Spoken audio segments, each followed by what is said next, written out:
ಜ್ಞಾನದ ಪರಂಪರೆ ಬೆಳೆದು ಬಂದದ್ದೇ ಈ ಪ್ರಶ್ನೆಗಳಿಂದ. ವೇದ ಉಪನಿಷತ್ತುಗಳು ರಚನೆಯಾಗೋಕೆ ಅಲ್ಲಿ ಪ್ರಶ್ನೆಗಳೇ ಮೂಲ ಆಧಾರವಾಗಿಟ್ಟುಕೊಂಡು ವೇದ ಉಪನಿಷತ್ತುಗಳು ರಚನೆಯಾದವು. ಮಹಾಭಾರತವನ್ನು ನೋಡ್ತೀವಿ. ಮಹಾಭಾರತದಲ್ಲಿ ಒಂದು ಅದ್ಭುತ ಪ್ರಸಂಗ ಬರುತ್ತೆ. ಏನು? ಅರ್ಜುನ ಕೃಷ್ಣನನ್ನು ಪ್ರಶ್ನೆ ಮಾಡೋ ಪ್ರಸಂಗ ಬರುತ್ತೆ.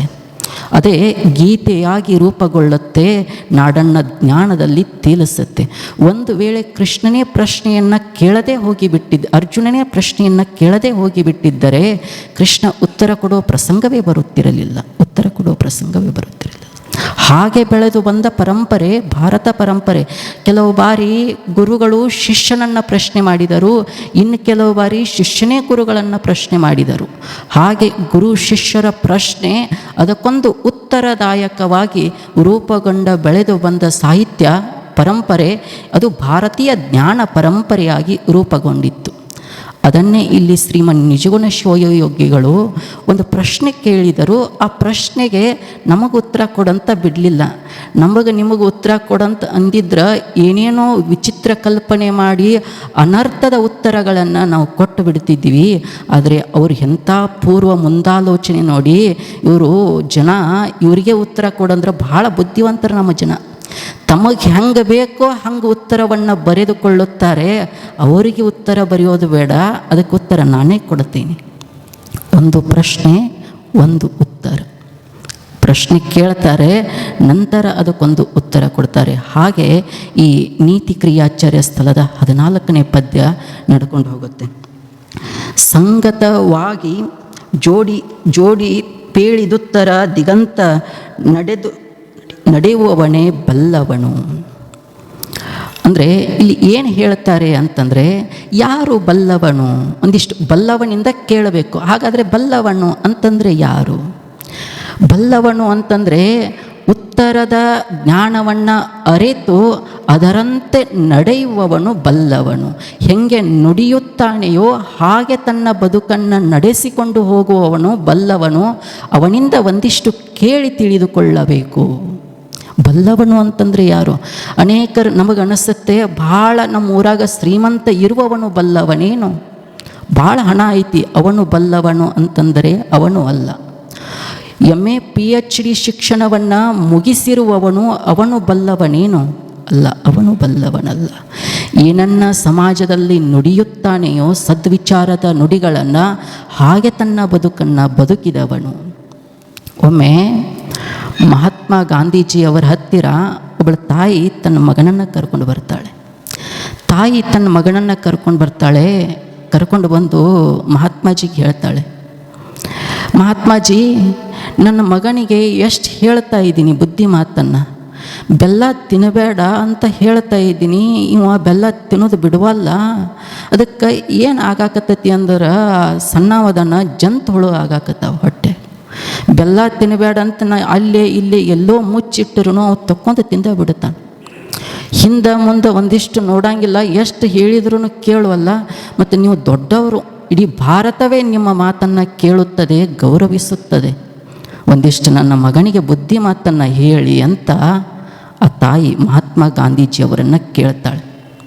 ಆವಾಗ ಮಹಾತ್ಮ ಗಾಂಧೀಜಿಯವರು ಹೇಳ್ತಾರೆ, ಅಮ್ಮ ಹಾಗೇನು ಆಯಿತು, ನಿನ್ನ ಮಗನನ್ನು ನಾಳೆ ಬೆಳಗ್ಗೆ ಕರ್ಕೊಂಡು ಬಾ ಆಶ್ರಮಕ್ಕೆ ಅಂತ ಹೇಳಿ ಗಾಂಧೀಜಿಯವರು ಹೇಳಿದ ತಕ್ಷಣ ಆ ತಾಯಿ ಮಗನನ್ನು ಕರ್ಕೊಂಡು ಹೋಗ್ತಾಳೆ.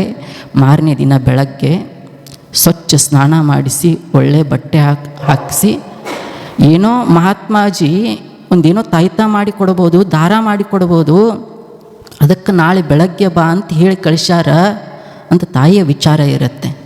ತಾಯಿ ಮಗನನ್ನು ಕರ್ಕೊಂಡು ಬರ್ತಾಳೆ ಆಶ್ರಮಕ್ಕೆ. ಮಹಾತ್ಮ ಗಾಂಧೀಜಿಯವರು ಕೂತಿರ್ತಾರೆ ಹೊರಗಡೆ ಶಿಷ್ಯರ ಜೊತೆಗೆ ಮಾತನಾಡುತ್ತಾ.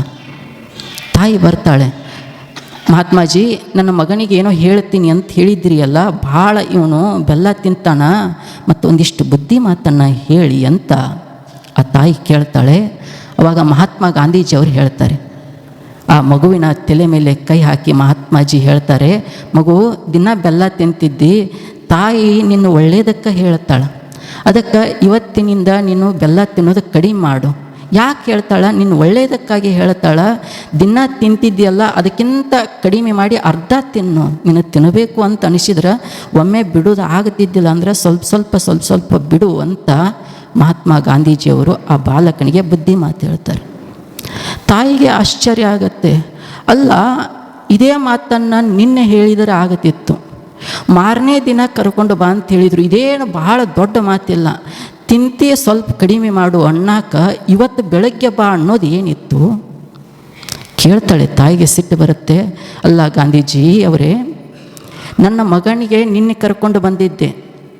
ಅಮ್ಮ, ನಾನು ಹೇಳ್ತೀನಿ ಅವನಿಗೆ ನಾಳೆ ಕರ್ಕೊಂಡು ಬಾ ಅಂತ ಹೇಳಿದ್ರಿ.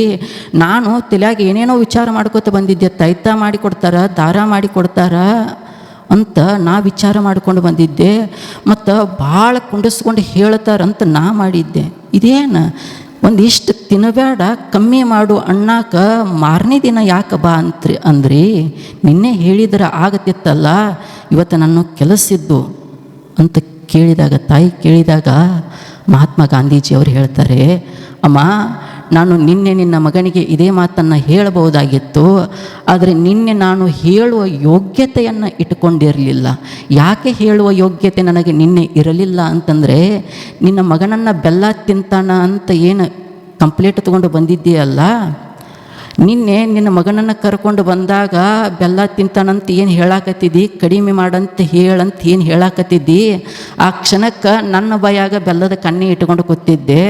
ಮತ್ತು ನನ್ನ ಬಾಯಾಗ ಬೆಲ್ಲದ ಕಣ್ಣಿ ಇದ್ದ ಮೇಲತ್ತ ಆ ಮಗುವಿಗೆ ಹೇಳುವ ಯೋಗ್ಯತೆ ನನಗೆಲ್ಲಿ ಉಳಿಯುತ್ತದೆ ಹೇಳಮ್ಮ? ಅದಕ್ಕೆ ನಿನ್ನೆ ರಾತ್ರಿ ನಾನು ಒಂದು ವಿಚಾರ ಮಾಡಿದೆ, ಬೆಲ್ಲ ತಿನ್ನಬಾರದು ಅಂತ ವಿಚಾರ ಮಾಡಿದೆ. ಹಂಗೆ ನಾನು ಅವ್ಗೆ ಹೇಳಬೇಕು ಅಂದ್ರೆ ನಾ ಹಂಗೆ ಒಂದಿಷ್ಟು ಇರಬೇಕು ಅಂತ ವಿಚಾರ ಮಾಡಿ ಇವತ್ತೊಂದಿಷ್ಟು ಹೇಳುವ ಯೋಗ್ಯತೆನ ಇಟ್ಕೊಂಡು ಅವನಿಗೆ ಹೇಳ್ತಾ ಇದ್ದೀನಿ ಅಮ್ಮ ಅಂತ ಮಹಾತ್ಮ ಗಾಂಧೀಜಿಯವರು ಹೇಳ್ತಾರೆ. ಅದಕ್ಕೆ ಯೋಗಿಗಳು, ತ್ಯಾಗಿಗಳು, ಸಂತರು, ಮಹಾತ್ಮರು ಶ್ರೇಷ್ಠರು ಯಾಕಾದರೆ ಅಂತಂದರೆ ಅವರು ಹೆಂಗೆ ಹೇಳಿದರೋ ಹಾಗೆ ಬದುಕಿ ತೋರಿಸಿದವರು, ಬಲ್ಲವರು ಆಗಿ ತೋರಿಸಿದವರು. ಸುಮ್ಮನೆ ಅವರನ್ನು ಬಲ್ಲವರು ಅಂತ ಜಗತ್ತು ಕರೆದಿರೋದಲ್ಲ, ಹಾಗೆ ನುಡಿದಂತೆ ನಡೆದು ತೋರಿಸಿದರು, ಹಾಗೆ ಬದುಕನ್ನು ಕಟ್ಟಿಕೊಟ್ಟರು ನಮಗೆಲ್ಲರಿಗೂ. ಅದನ್ನೇ ಶ್ರೀಮನ್ ನಿಜಗುಣ ಶಿವಯೋಗಿಗಳು ಹೇಳ್ತಾರೆ. ಇಲ್ಲೊಂದು ಪ್ರಶ್ನೆ ಹಾಕ್ತಾರೆ, ಅದ್ಭುತವಾದ ಪ್ರಶ್ನೆ. ದುರಿತದೊಳಧಿಕವಾವುದು ಅಂತ ಒಂದು ಪ್ರಶ್ನೆ ಹಾಕ್ತಾರೆ. ದುರಿತದೊಳು ಅಧಿಕ ಯಾವುದು ಕರ್ಮಗಳಲ್ಲಿ, ಪಾಪ ಕರ್ಮಗಳಲ್ಲಿ ಅಧಿಕವಾದದ್ದು, ಶ್ರೇಷ್ಠವಾದದ್ದು, ದೊಡ್ಡದು ಯಾವುದು? ಒಳ್ಳೆಯ ಕರ್ಮ ಅಲ್ಲ, ಪಾಪ ಕರ್ಮಗಳಲ್ಲೇ ದೊಡ್ಡದ್ದು ಯಾವುದು ಅಂತ ಪ್ರಶ್ನೆ ಮಾಡಕತ್ತಾರ ಶ್ರೀಮನ್ ನಿಜಗುಣವರು. ಏನೋ ನೀವೊಂದು ಕರ್ಮ ಮಾಡಾಕತ್ತೀರಿ, ಪಾಪ ಕರ್ಮ ಮಾಡಾಕತ್ತೀರಿ, ಆ ಪಾಪ ಕರ್ಮಗಳಲ್ಲಿ ದೊಡ್ಡದು ಮೊದಲನೇ ಸ್ಥಾನದಲ್ಲಿ ನಿಲ್ಲುವಂಥದ್ದು ಯಾವುದು ಅಂತಂದರೆ ನಿಂದನೆ. ಉತ್ತರ ಹೇಳ್ತಾರೆ, ಎಷ್ಟು ಚೆನ್ನಾಗಿರೋ ಉತ್ತರ ನೋಡಿ. ಯಾವುದು ಪಾಪ ಕರ್ಮಗಳಲ್ಲಿ ದೊಡ್ಡದು ಅಂತಂದರೆ ನಿಂದನೆಗಿಂತ ಮತ್ತೊಂದು ದೊಡ್ಡ ಪಾಪ ಕರ್ಮ ಜಗತ್ತಿನಲ್ಲಿ ಇಲ್ಲ ಅಂತ ಶ್ರೀಮನ್ ನಿಜಗುಣರು ಹೇಳ್ತಾರೆ. ಈ ನಿಂದನೆಯನ್ನು ನಿಷಿದ್ಧ ಕರ್ಮ ಅಂತ ಕರೀತಾರೆ. ನಿಷಿದ್ಧ ಕರ್ಮ, ನಿಷಿದ್ಧ ಅಂತಂದರೆ ಏನು? ಮಾಡಲು ಯೋಗ್ಯವಲ್ಲದು, ಜನರು ಮಾಡಲು ಯೋಗ್ಯ ಅಲ್ಲದ ಕರ್ಮ ನಿಷಿದ್ಧ ಕರ್ಮ. ಈಗ ನೀವು ಬಂದಿರ್ತೀರಿ, ಅಲ್ಲಿ ಒಂದು ಬೋರ್ಡ್ ಹಾಕಿರ್ತಾರೆ, ಇಲ್ಲಿ ಚಪ್ಪಲಿಯನ್ನು ಬಿಡುವುದು ನಿಷಿದ್ಧವಾಗಿದೆ ಅಂತ ಬೋರ್ಡ್ ಹಾಕಿರ್ತಾರೆ. ಹಾಗಂದ್ರೆ ಏನು? ನಿಷಿದ್ಧ ಅಂತಂದ್ರೆ ಏನು? ಇಲ್ಲಿ ಚಪ್ಪಲಿಯನ್ನು ಬಿಡಾಕ ಅವಕಾಶ ಇಲ್ಲ. ಒಂದು ಬೋರ್ಡ್ ಹಾಕಿರ್ತಾರೆ ಸರ್ಕಾರಿ ಕಚೇರಿಗಳಲ್ಲಿ, ಇಲ್ಲಿ ಉಗುಳಲು ನಿಷಿದ್ಧವಾದ ಪ್ರದೇಶ ಅಂತ ಹಾಕಿರ್ತಾರೆ.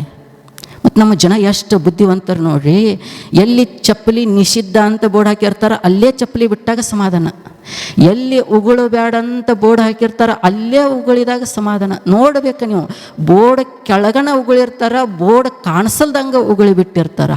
ಹಂಗೆ ಮಾಡಿದಾಗನ ಸಮಾಧಾನ. ಯಾವುದು ಯೋಗಿಗಳು ಬ್ಯಾಡ ಅಂದಾರ ಅದನ್ನು ಆಚರಿಸಿದಾಗ ಸಮಾಧಾನ. ನಿಂದನೆ ಮಾಡುವುದು ಘೋರ ಅಪರಾಧ, ಅದು ನಿಷಿದ್ಧ ಕರ್ಮವಾದದ್ದು ಅಂತ ಯೋಗಿಗಳು ಹೇಳ್ಯಾರ. ಮತ್ತು ನಮಗೆ ಅದನ್ನು ಮಾಡಿದಾಗ ಸಮಾಧಾನ ಆಕತಿ. ನಿದ್ದೆ ಹತ್ತಬೇಕಾದ್ರೆ ಒಂದಿಷ್ಟು ಇವ್ರ ಮಾತು ಹೇಳಿದಾಗನ ನಿದ್ದೆ ಹತ್ತತಿ, ಇವರು ವಿಚಾರ ಹೇಳಿದಾಗನ ನಿದ್ದೆ ಹತ್ತತಿ. ಹಾಗೆ ನಿಂದನೆ ಅನ್ನೋದು ಬಹಳ ಕೆಟ್ಟದ್ದು ಇದು ನಿಂದನೆ. ಹಾಗೆ ಅನೇಕರ ಬದುಕಿನಲ್ಲಿ ನಾವು ನೋಡ್ತೀವಿ.